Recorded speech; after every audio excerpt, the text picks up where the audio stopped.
Yeah, managing security and compliance. Understand your risk and your business context.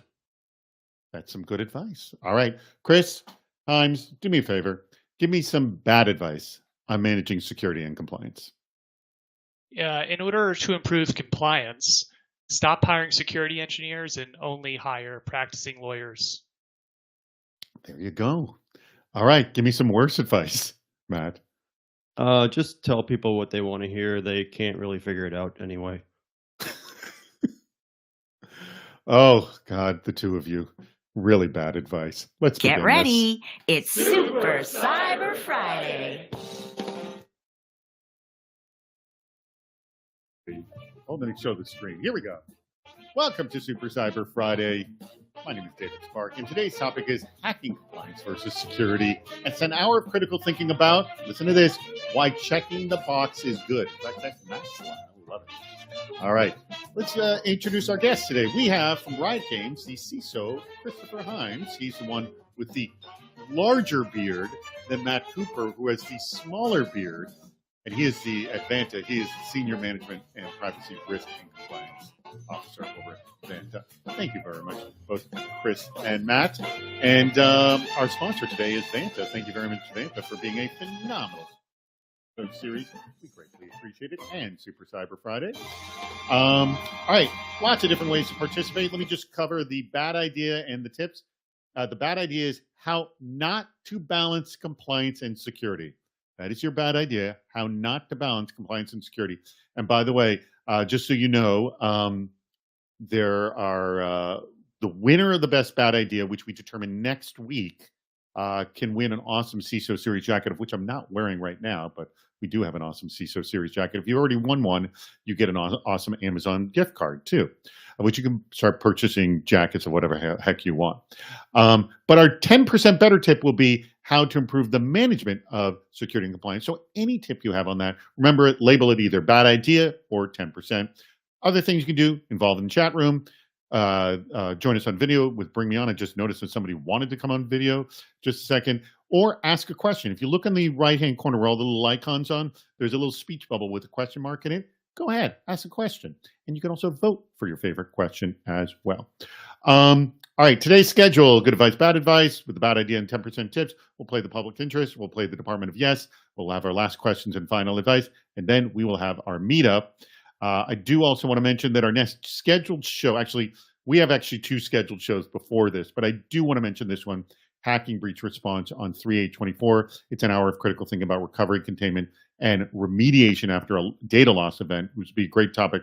But I do also want to mention, so if you look at the bottom of the screen, there is a link to register for that event. You can click on that at any time, and that will open up another window, and you can just register for that while this is going on. No big deal. But that is going to change because we also have two game shows that we're going to do before that. So the 23rd next Friday and the 1st, and we are going to see there's the 24th. It's going to flip back and forth. Please register for both. So go ahead and click on that, register for the 23rd and register for the 8th as well. All right, I've talked enough here. I'm going to start with you, Matt, on this. Let's start with the basic thing. We've seen this issue with compliance and security being in silos, and we've heard the line a million times before that compliance doesn't equal security. We're just going to accept that. We all know that. We've heard it before. We've also heard the line, not a lot of people hear this, that security doesn't equal compliance. But let's start with this. What does compliance actually offer to the security team, Matt? Good. It depends. So I would say compliance is not necessarily really for the security team, and a lot of times it's for the sales team. But just to take, the premise of your question, I think in certain organizations where there is otherwise not a huge appetite for doing security, like doing the right thing, and the CISO's constantly fighting for resources, etc. People can lean into that business deliverable of compliance and say, hey, if you want me to produce for you a SOC 2 so you guys can sell, I need resources to meet these requirements so that I can pass this audit. And so it can be used kind of as a leverage to get the business to care about security. I like that. What about you, Chris? What have you seen the value or what it's offering to security compliance? Yeah, I mean, I think realistically, both teams should have similar goals. It's how they go about doing it that is different. The compliance frameworks have been created to generalize what some best practices are. The security team still needs to implement best practices. So if you Mhm. have two teams that are working towards a similar goal on 80% of things, when you can work together on those 80% of things, you have a double-edged sword versus a single-edged sword. And then we can figure out our differences on the 20%. I like the way you approach that. The 80% we're doing. So where do we see that there are duplicate efforts happening that we can be essentially working on the 80% together, Matt? Hmm. I don't know. Actually, let Chris take that one first, so we can flesh Okay, out his sure. idea. Chris, and what do you I'll think? chime in. Yeah. Yeah, I mean, look, there's if we go to the most generic type of security models or compliance models, right? Do you have a vulnerability management program? Like something as simple as that. Well, the security team typically will implement a vulnerability management program, and let's assume that we have trouble getting particular teams to remediate things.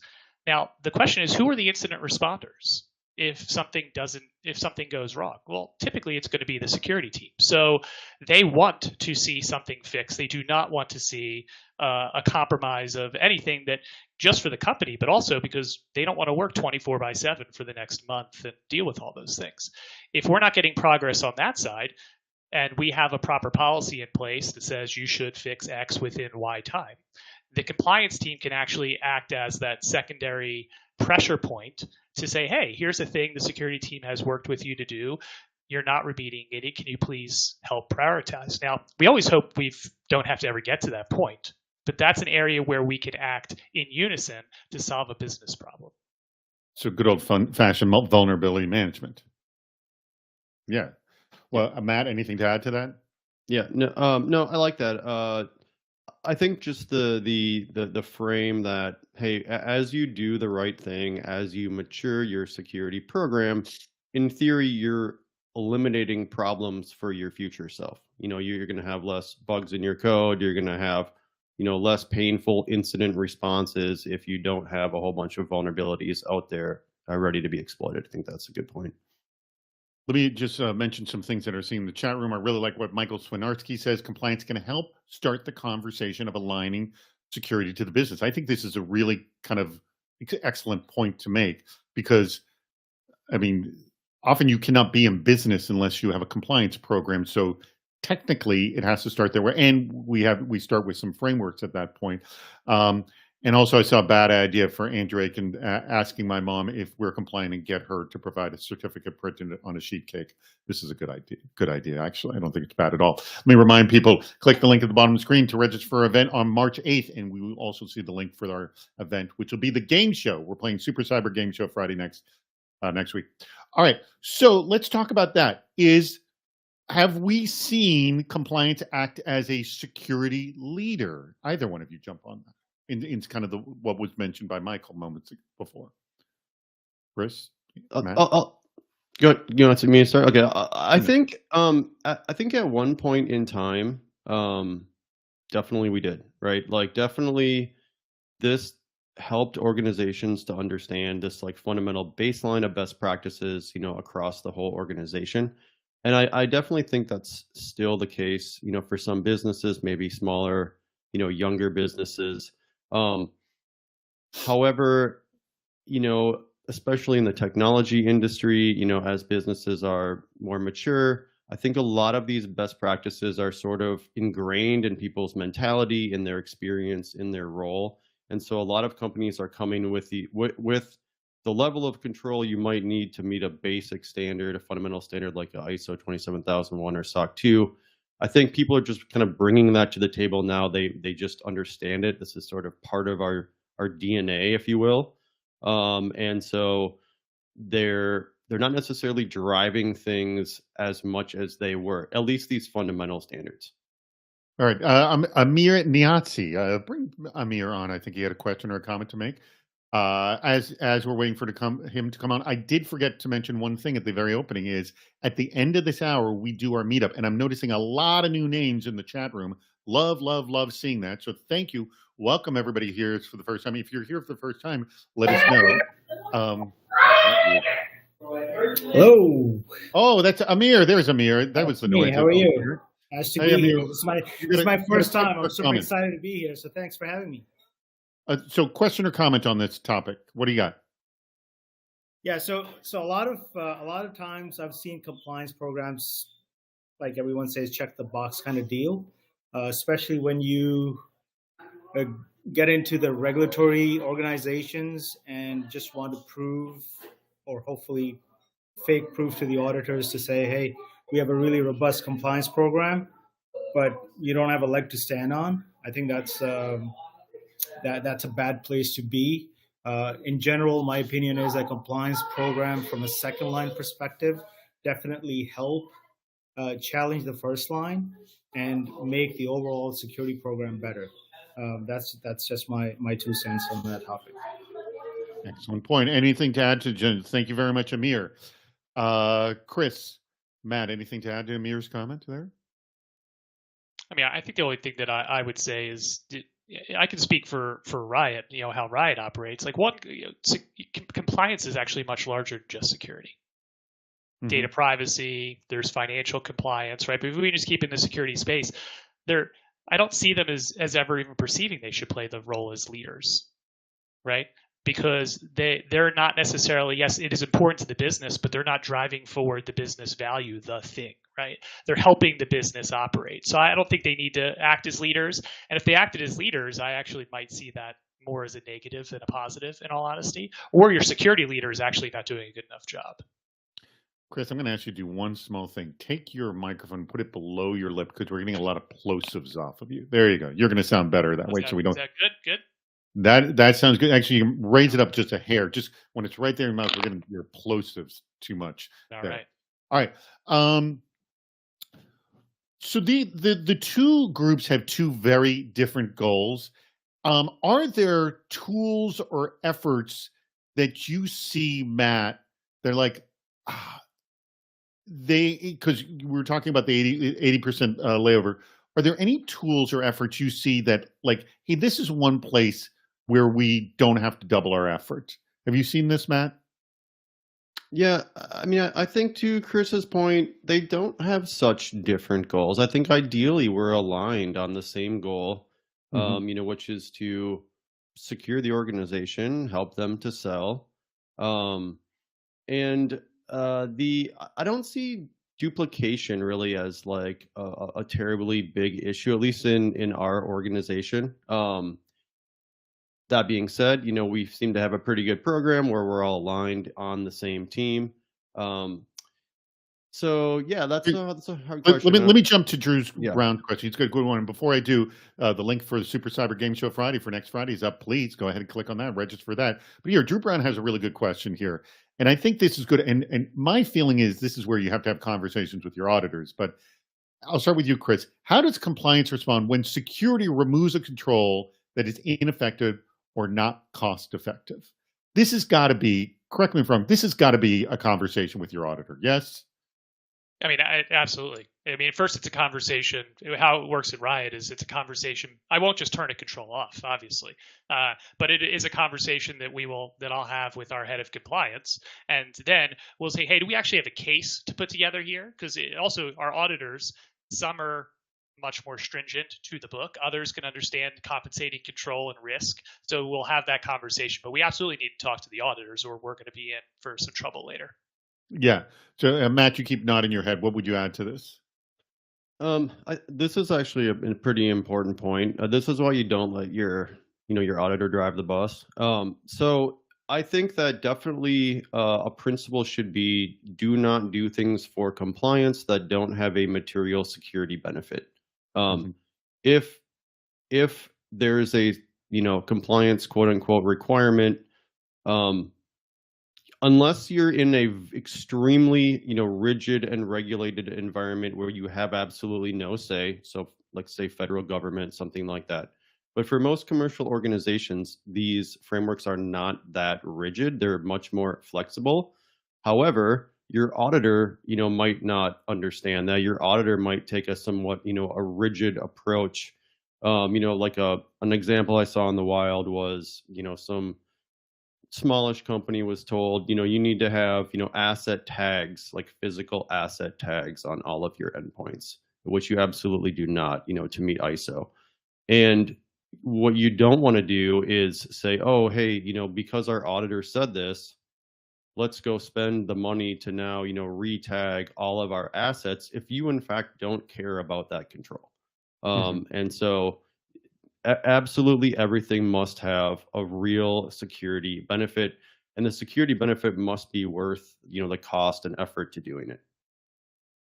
Good point. All right. We have our first game that's coming up. Let's play it. Do you know what others are thinking? On the public interest. All right. I have not seen these questions. Our fantastic producer, Rich Straffolino, put this all together. So it's pretty simple to play. You're going to understand in just a second. These are search queries for these terms, Chris and Matt and myself. Most average monthly search queries for minimum requirements versus security posture. Our audience plays along too. As I always point out, it's extraordinarily difficult to get 4 correct. And we play with 4. So what do you think? A or B, minimum requirements or security posture? Chris and Matt, what do you think? I hope it's A. What do you think, Chris? I'll go with B to be contrarian. It's not always the thing. So minimum requirements, security. I'm going to go with A too. I think it's A as well. Let's see what the answer is. It is. Ooh, it's B. Ooh. The contrarian wins. Not a huge margin there too. I'm impressed. All right. The majority of people selected A. Let's go to the next one. Regulation, audit, or checkbox. That is a good one there. Regulation, audit, or checkbox. Chris, you want to take a stab at this first, so you can't be a contrarian? I'm gonna go with audit. Okay, audit. D for you. D. A lot of C's here. We're seeing. I'm gonna go C. Yeah, C. I'm gonna go D. I'm gonna go D on this one. Let's see how it turns out. Oh, D by a whopping margin. Look at that. That I am shocked by. All right. So Chris is batting 1,000 right now. So here we go. Cybersecurity or compliance. All right. This is the end all be all right here. This will answer our question, which one's most important? Right here. Most average search. So what do we think it is? Cybersecurity or compliance? Matt? I'll go cybersecurity. Chris? I'm gonna go cybersecurity for my own self-worth. All right. I'm saying F as well. Here we'll go. Correct answer is cybersecurity. So now we know it is more important. Whew. By a 3-2 margin, it looks like here. Okay. That just answers the question if we ever had it. All right. So, Chris, you could go for 4 for 4 here. This is going to see again. I'm feeling the pressure now. Kevin Heineman is 0 for 3, unfortunately. Oh, this is a tough one. All right. See, I don't even know what all these things are. I don't know what these things are. Do you know what these are, Matt? Matt, I do. know? Yeah, I do. Yeah. What are they? It's CMMC is the new DoD standard, which is what I'm going to go with because it's like an up and coming thing, and I assume Rich checked like the last 30 days. Okay. COBIT's like more like a general IT, management framework, and then the ISMS is your ISO information security management system. I'm going with Matt's knowledge here because I can't go off of any other knowledge. So I'm saying H as well. Yeah, I'm going to go with H, Matt. Yeah, I'm All going to right. pick that for sure. Did Matt lead us the right way, or did he lead us astray? And the answer is he led us the right way. And Hey. Chris goes 4 for 4. Thanks, Nice Matt. job, Chris. Nice job. We've definitely had this once before. I'm going to say 2 or 3 times. I'm going to go to the producers. Do we have a stat on how many have gone 4 for 4 of our guests? Did anyone in our chat room go 4 for 4? Kevin, did you go 0 for 4? All right. Now, I got a question about automation and compliance. We're getting people. Kevin went 1 for 4. I got to assume something can be automated, and that automation story gets better and better over time. And I know this is something that you're doing at Vanta. So tell me what has gotten better for us in automating compliance, Matt. Yeah, well, first that we decided we should do this. So actually, kudos, just to make a decision to do kudos to it. Christina for building the space. And I think the number of folks jumping in are seeing that value. But So give me you an know, idea where are you actually doing this? sure. Well, you can imagine in the olden days, you're doing information security audit, and you're picking to do the audit. At the end of the day, the auditor is going to, talk to people, possibly look at some processes in real time, but for the most part, they're looking at artifacts, right? So essentially documents or screenshots, mostly of technical systems. And you go through and you take screenshots of technical systems. In the world of APIs, why can't we just have those things automatically collected? And then the auditor is going to look at that screenshot and say, hey, some certain checkbox is checked. You're using encryption on these S3 buckets, right? And it's evidenced by the screenshot. So why can't we then run some logic on top of that data and then check it not just before the auditor comes, in your 60 days that you're prepping for your audit, but let's just check it every hour. And then that you'll be, staying in compliance throughout the year. We can send you an alert, something like that. So this is an incredible time saver. It makes your controls more reliable because you're constantly checking them with relatively low effort. It allows you to potentially, delegate down to lower level staff in your organization, just the monitoring of these things day to day. So you're not having senior engineers or something like that out there spending their time pulling information. I'm going to go to this comment that Jason Kierstead just made. A gripe I have with compliance is it is not always as simple as minimum bar. Controls can disagree where, if you apply both, are in conflict. Often happens because compliance moves more slowly than technology. One example, PCI DSS disagrees with NIST 853B for a couple of years. They were wildly disagreeing. Now they just sort of disagree, but they definitely still do. This goes back, I think, to an earlier question we had about like pulling a control, I think. I'll start with you, Chris, on this. When you have conflicts here, when there's a disagreement, I got to assume it's kind of like the same story we were talking about pulling a control. Is it a similar story here, Chris? I mean, a lot of these decisions we're making, like a lot of the controls that frameworks call out are rational. Mm-hmm. They're not always the right thing. So we, from a business perspective and a security and risk perspective, are going to choose the control that's appropriate for us. Mm-hmm. And this is actually where, in my opinion, where you have the option to interview your auditor, you should do so. Because it's one thing if a government or regulatory body is coming in auditing, you don't actually have a choice in that. This is where you need a reasonable justification of, hey, here's why I've chosen X over Y. Mm-hmm. But if you get an auditor who the first thing they do is they send in the most junior person who just graduated college, who reads the work program and says, well, this is not to the T, that's not the person that you want, right? So you need to interview your auditor. Do they understand security? Do they understand risk? Do they understand why you're doing a thing? And do I have a case? PCI, compensating controls, right? You could say no compensating control, or you could fully understand. I will only choose and work with auditors that understand, to the extent I can, by the way, that understand the real reason we're doing things and can take an interpretation of the needs of the business, not just the needs of a compliance program. That's a really, really good point. Matt, you're nodding your head all the way through this. What are you going to add to this? I think it's a good point that,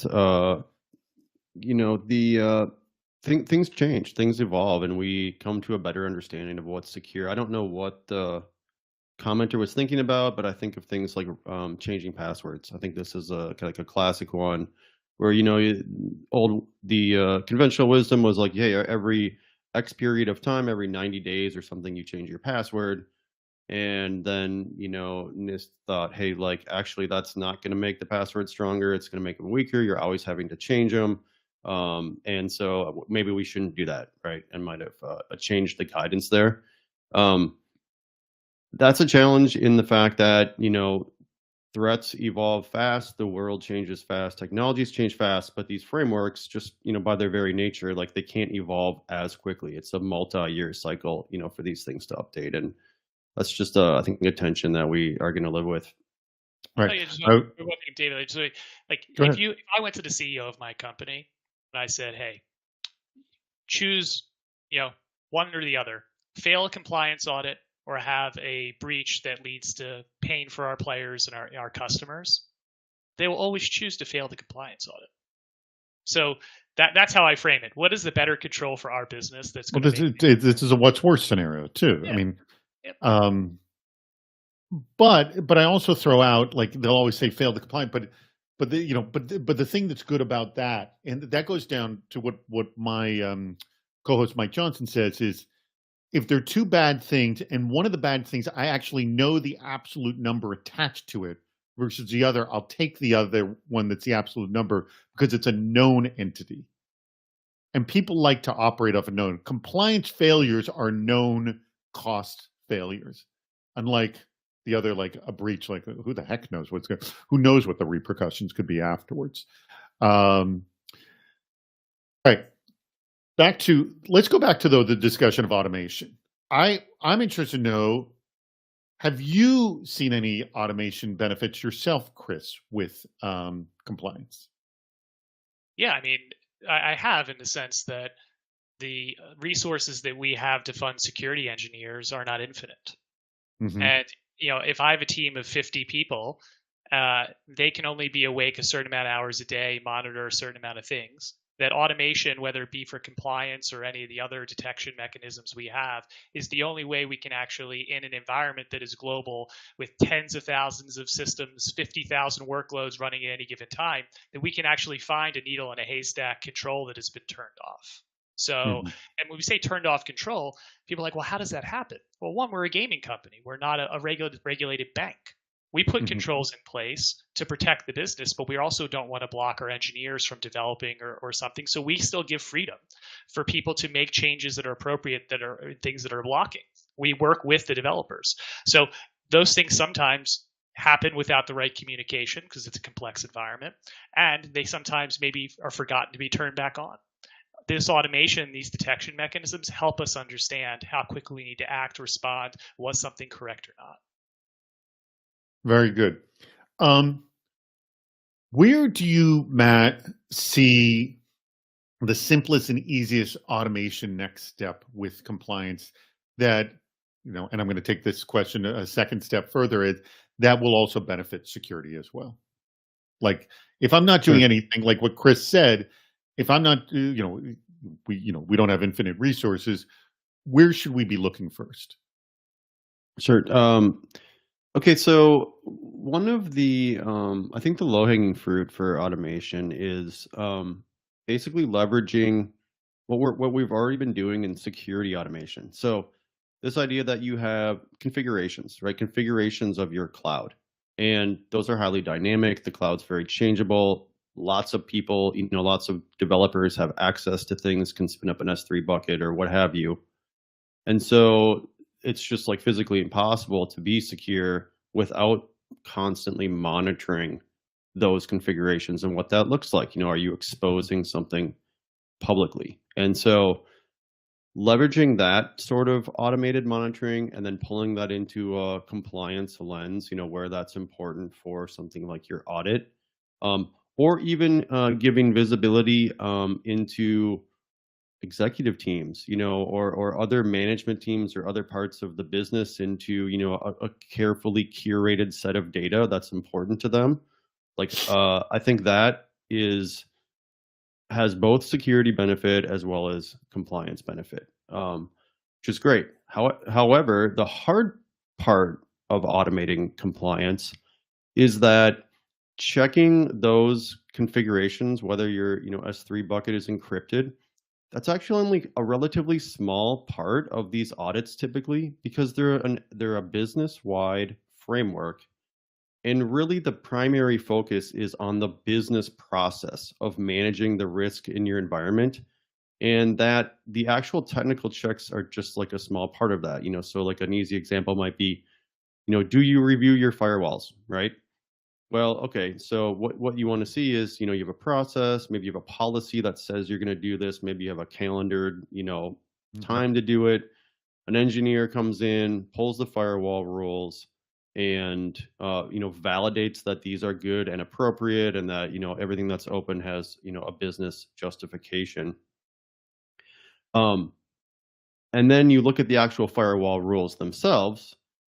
But there, you're only able to, in an audit context, you're only able to do like a couple very basic checks. So you're checking for dumb stuff, low hanging fruit, because an auditor can't know really what is the appropriate configuration of every, company's firewall. That's very bespoke, and something that, only the organization is going to fully understand. So they want to see that that process is in place for them to manage it. And then, yes, okay, sure, it doesn't say, any open to the world, something like that. But that's the part where, we're going now and trying to go deeper to see what can we do to automate this, the validation of these business processes beyond just checking these configurations. And that's the thing that's really net new.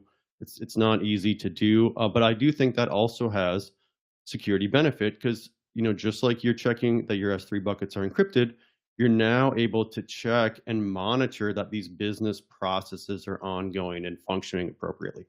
Okay, I want to connect two different comments and questions here.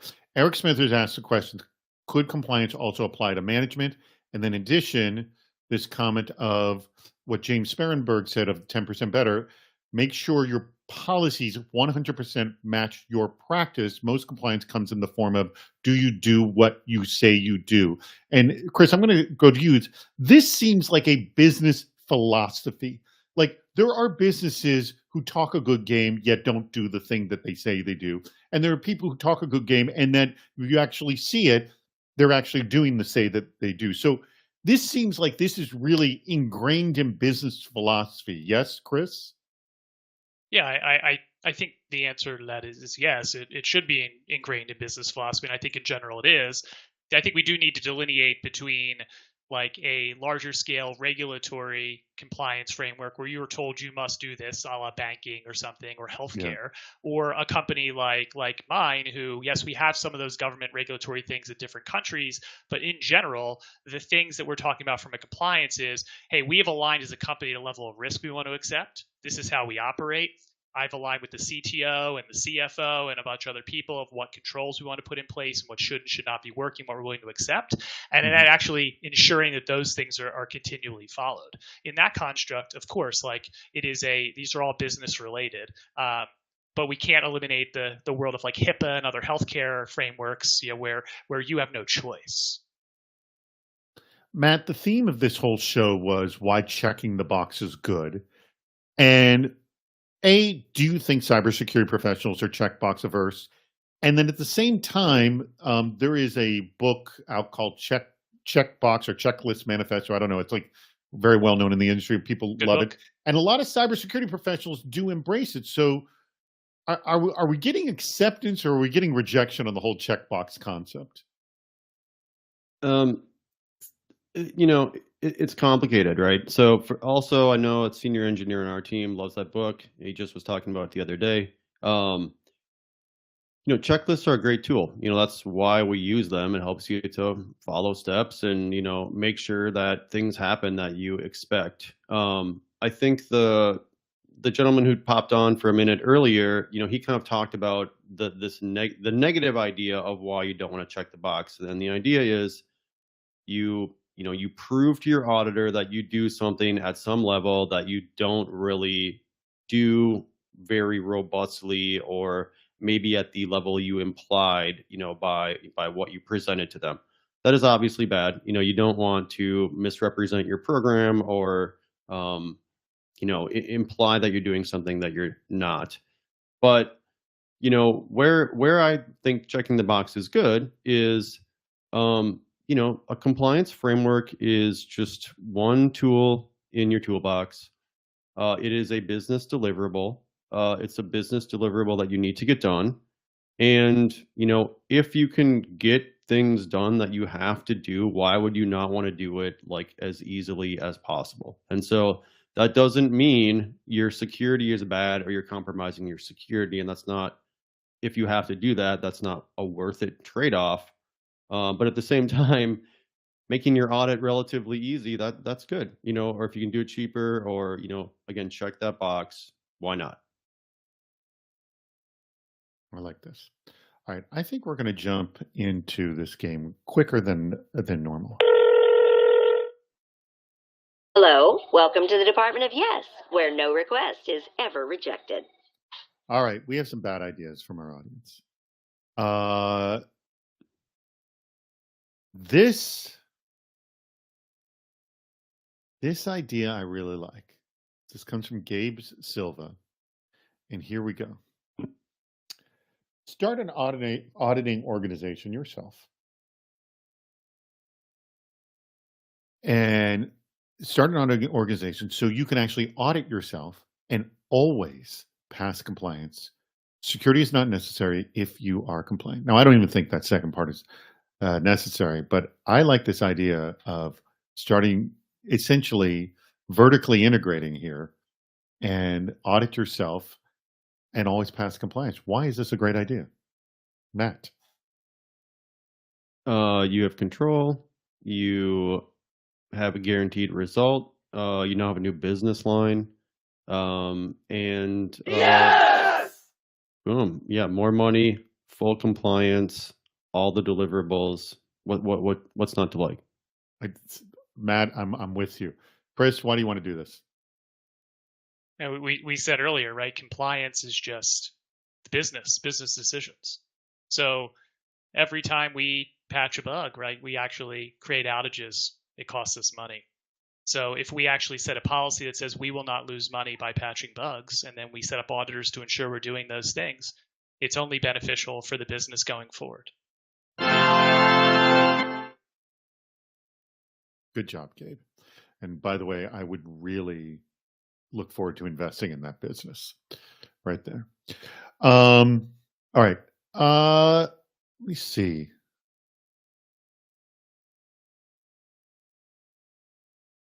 That one's a little too similar to the one we just did. Oh, I like this one from Cade H. Cade. I like this. We'll start with you, Chris, on this one. Have your marketing department write your control statements with no input from the security team. What do you think marketing would do in terms of running your control statements? Do you like this? Can you do this? I mean, we should absolutely do this. The security team, historically, the reason we don't get buy-in is that we're too boring. So when the marketing team, do you believe that? You think the security team is too boring and that's why they're not getting any buy-in? No. But this is Department of Yes. You I have need to to make up a reason. be confident about that. Try again, Chris. Yes. Well, you got to do this without being facetious. The best security is boring. So if we can get buy-in from people who are very talented at taking something a little less exciting and making it sound very much exciting and something you want to do, that is going to derive value. Bravo! All right. Good job. Matt, why do you want to do this? Well, at the end of the day, your compliance report is ultimately a marketing tool anyway. It only makes sense the marketing team would drive the exercise. People don't typically read SOC 2s that deeply. If your marketing team, wrote the report, wrote the controls, it'd probably be a lot more spicy, a lot more interesting, and people might actually read it. I am with you. Oh, yeah! Good job, both of you. Good job. Good job. All right. We got actually a lot more 10%. By the way, kudos to the chat room today. You guys are blowing up. And I want to just say, lots of new names in here. By the way, if you're not registered for the March 8th event, that is live there. Also, you can always go to the events page on CISOseries.com and you can see all of our events. You can register for there. So register for our game show that's going to be next week and for the event that's going to be on March 8th, Hacking Breach Response. This is going to be a really, really interesting topic as well. All right. So, and lots of new names in the chat room. I love seeing. In fact, Jonathan Waldrop is going to be joining us next week. He's going to be playing the game show with one of his coworkers as well. So very excited. Sarcasm and security go hand in hand. That is true, Chris. All right. Let me just mention a couple of these nice 10% better tips. Let's go with one of these here. I like this from Kevin Heineman. He says this. Now, let's get your take on this, Matt. Use the weak points from the audit. The weak points are passing the audit, but there are still security issues. Interesting point. I like doubling down on this, to build out a roadmap to mature the security organization. So normally we look at pen tests for this reason, but why couldn't we be looking at audit reports for this, Matt? That actually makes perfect sense. You take the weak points of your audit, and that's what you're going to focus on to mature your program and make those stronger. Have you actually done this, Chris? We have. It really again depends on the item, right? Is this an item that by actually investing resources, investing people, and investing time will actually incrementally level up our security in the space? So we have taken every single one of these reports, and we always evaluate: is there a security context that we should actually implement something here? Mm-hmm. Okay. All right, and another nice tip here. This came from let's see what Dwayne had to say. Ask your sales contracts group about bids you lost for not having compliance audits. I don't know, how often does this happen? He goes on to say, analyze the lost opportunity and see if there is a business case or ROI for pursuing compliance. Matt, Chris, does this happen often? I mean, this is news to me. I didn't know this happened a lot. Yes? Hopefully it doesn't happen often. I'm going to guess it happens more to me than to Chris, just because he's in a consumer-facing organization. We're in a business-to-business facing organization. But it's completely valid. I mean, this is actually why people are doing compliance, because their sales team is, trying to sell to someone and they're like, hey, do you have XYZ? And you don't. They're like, well, sorry, that's, a requirement for us. So, perfectly valid strategy. I think that's actually common. I do know that happens actually at a more sort of high to low level, in that you get a really huge enterprise company that's considering working with a startup, and they have extremely stringent requirements, and that startup just can't get anywhere because they just haven't met all these things. Chris, have you run into this issue at all? I mean, possibly, again, per Matt's comment, maybe not. Yeah, I mean, not in the sense of Riot's business. But we have a partner security team. So I'm on the other side of that, right, where we're evaluating multiple partners, and part of that is security. So if we fundamentally believe that a company is lacking security, but they're on par, other companies are on par with the product, we'll always choose the company that has the product and the security. All right. Hey, look, the link for the game show next week is up. Why not do it? You get to see Jonathan Waltrop compete. He's a new CISO over at weather.com. And kudos to Jonathan for that. All right, how much time we got here? Oh, we got plenty of time here. We're doing great. Let me pull out another great quote. Amir Niazi, who joined us at the very beginning, stick with basic hygiene best practices, and you will be much better than most organizations out there. Oh, we talk about that all the time. Everyone believes in that. Do you believe, I'm going to ask both of you, do you believe there's any resistance to making compliance easier, automating things like that, or nobody's resisting this? They're like, yes, we want to make this less painful. I see big appetite for automation. Especially in cloud forward world, you can't, take any control. You can't do it manually. Reviewing logs. Think of the volume of logging data that's produced. Like, that needs to be automated. There's no other way to do it. So I think everyone sees the efficiencies that are coming here, and everyone wants to do it, as well as they can. I think where the skepticism comes in is, we don't think you can do that. We don't think you can automate compliance. Our environment is too unique. You couldn't understand what controls we have or what our processes do. And so we're skeptical that you can really do that materially. I think, which I think is a valid, skepticism. But that's the skepticism I see. Not that we shouldn't do it, just that I don't know if we can do it. Hey, Matthew Thompson asked a good question here. And in fact, I'll put it up on the screen. When we look at part of the why behind compliance, and I'm going to throw this to you first, Chris, when considering third-party risk management, which I'm sure you're dealing with all the time, does it create a false sense of security? And so going back to the permanent thing, do you have this, have you achieved this? And if they have or have not, if essentially they have, does it create this sense of, oh yeah, well we've, you know, we feel good because they've reached these different compliance efforts, even though we keep saying again and again compliance doesn't equal security. But do we feel that the fact that you have to have these compliance reports, you know, passed, that it is creating a false sense of security? I mean, where are we in sort of the continuum here? I think we've seen in the industry enough vendors being the root of a compromise for a significant amount of the large ones that we've heard about recently to tell us that we should not feel a false sense of security. Not to mention, we always remember security controls and these assessments are point in time. Mm-hmm. Things change, things fail. I run a very large security program. We have failures. These things change, right? No matter how much we put into it. So we do not, you know, I'll say in a way that's not meant to be negative towards partners. We don't trust our partners because they send us something. It maybe the amount of frequency we follow up with them would be different, but the level of monitoring, the things we do, we treat that as an untrusted party. Mm-hmm.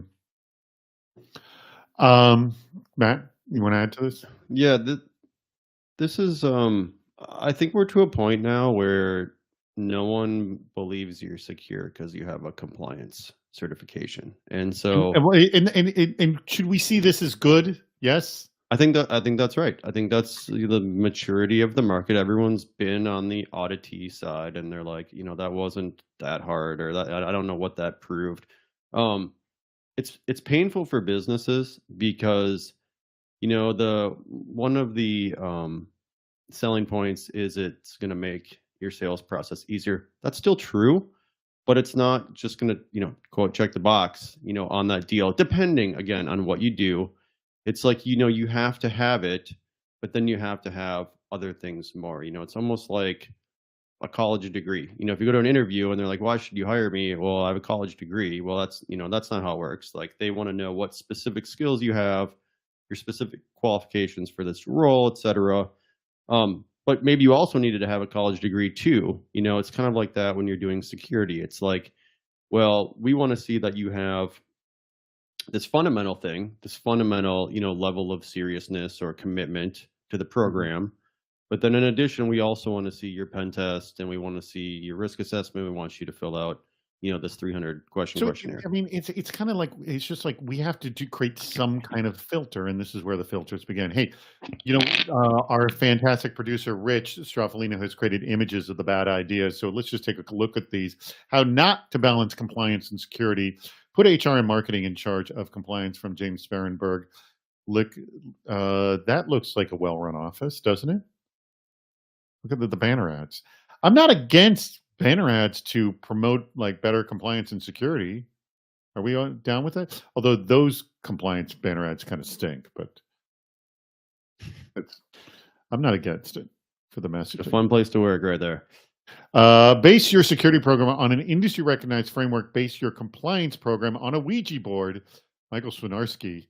All right, which environment do we want to work in? This one or this one? What do you think? I'd go with the Ouija board. Yeah, it's more intriguing. Yeah. The other one, I feel like I have to drink too much Kool-Aid. Yeah, and I think I'd get a headache pretty quickly in that environment. All right, let's take a look at the next one here. Have a compliance program that just to show regulators you are compliant. Yeah, so put it as a presentation. These people have, I don't know what's on their heads. They're literal check boxes on their head. You see that? Nice. That'd be a good look for you, Matt. Here we go. Check all the boxes for meeting compliance. These audits are no big deal. Dr. X put this one in. Compliance checked. Yeah. There is a satisfaction of checking all the boxes, isn't there? I can see why that guy is as happy and as confident and smug as he looks there. What do we got here? Another one. Oh, here's the Robin Williams Genie. This was, I saw that Rich said this kind of hit the copyright indicators on OpenAI because he put Robin Williams in here. You know, how did you get around that? Did you hear? But create a Robin Williams Genie from Aladdin. Aladdin, I think it's 2 L's here. AI chatbot. use the Robin Williams Aladdin chatbot trademark to answer all your questions with. You ain't seen a compliance manager like me from Dutch Schwartz. Dutch always has creative ones. Dutch's bad ideas always have a signature to them, and that is one of them. He often brings pop culture into them. Here we go. Ask David's mom. That does not look like my mom. Just pointing that out. If we're complaining, get her to provide a certificate printed on a sheet cake. Chris, that is a cake I would eat. Chris, Matt, It looks great. Yeah, delicious.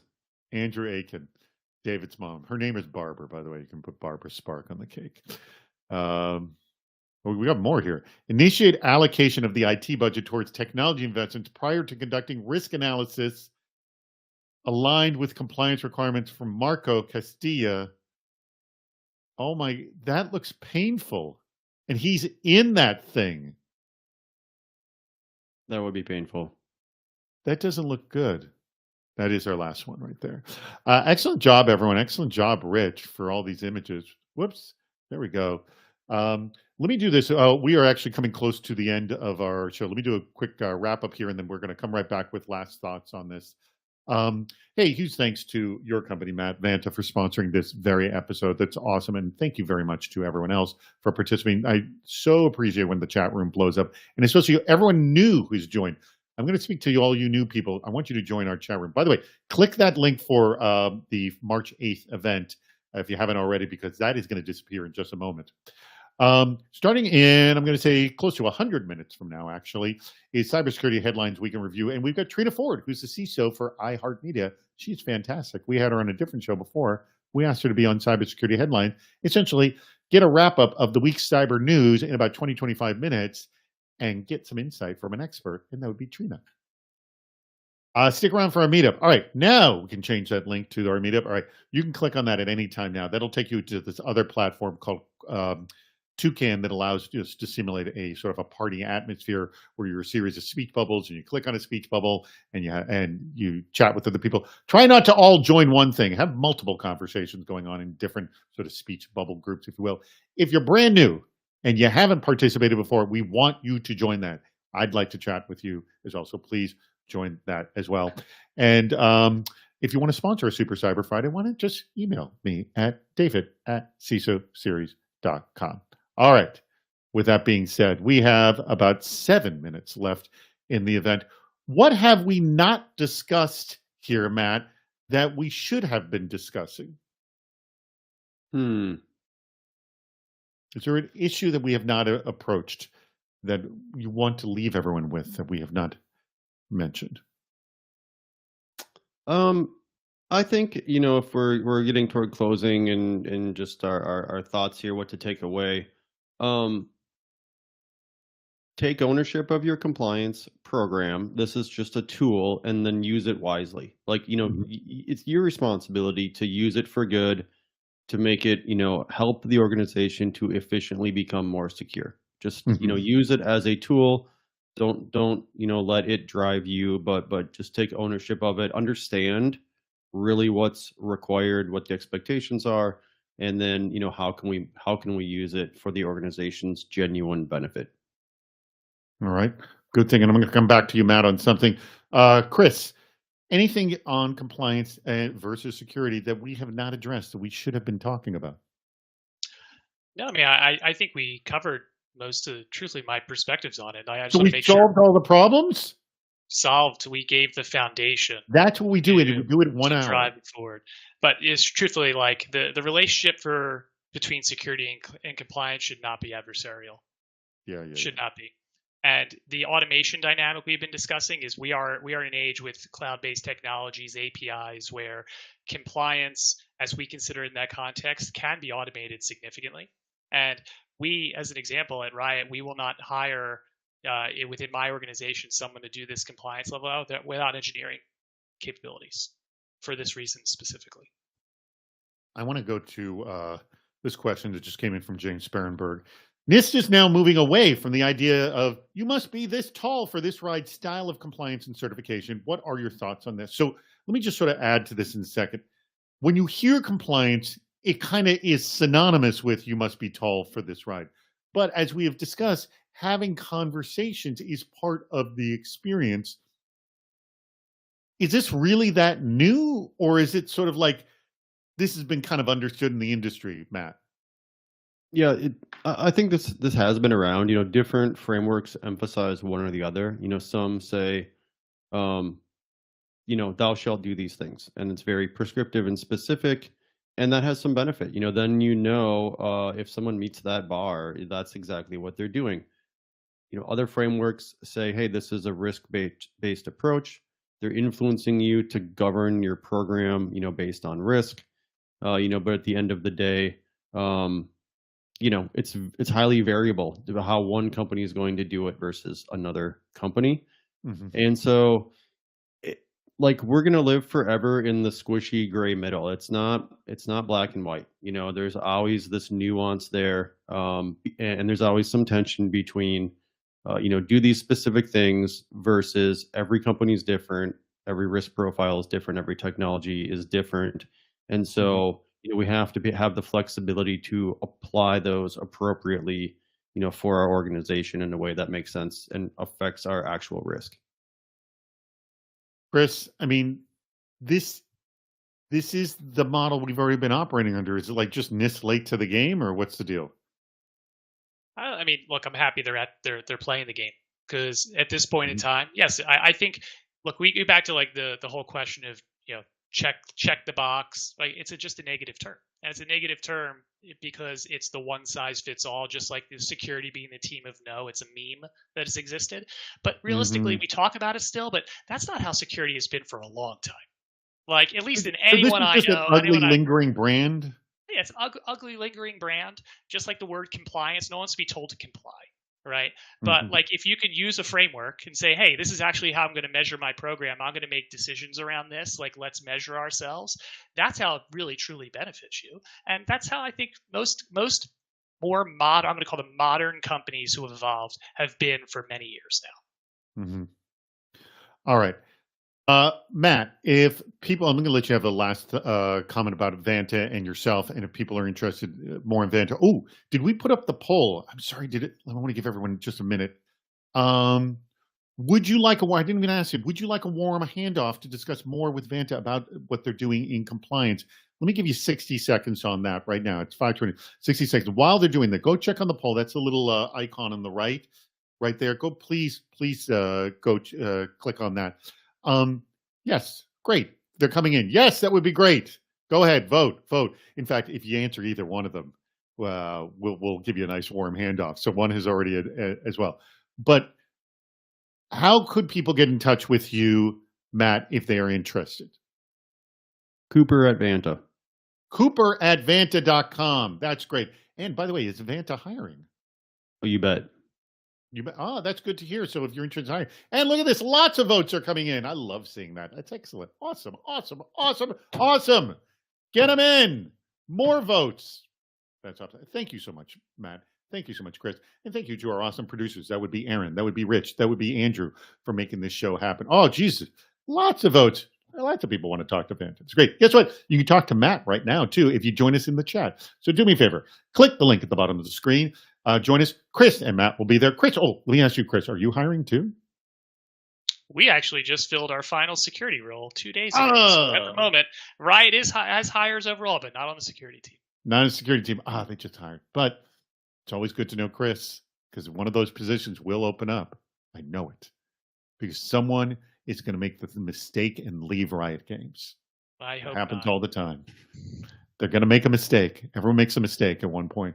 Lots of votes coming in. People wanted to discuss compliance with Vanta. All right, everybody, it's been a great show. Let's all click the link on the bottom of the screen. Let's all go over to Toucan. Let's all have a chat with Chris and Matt.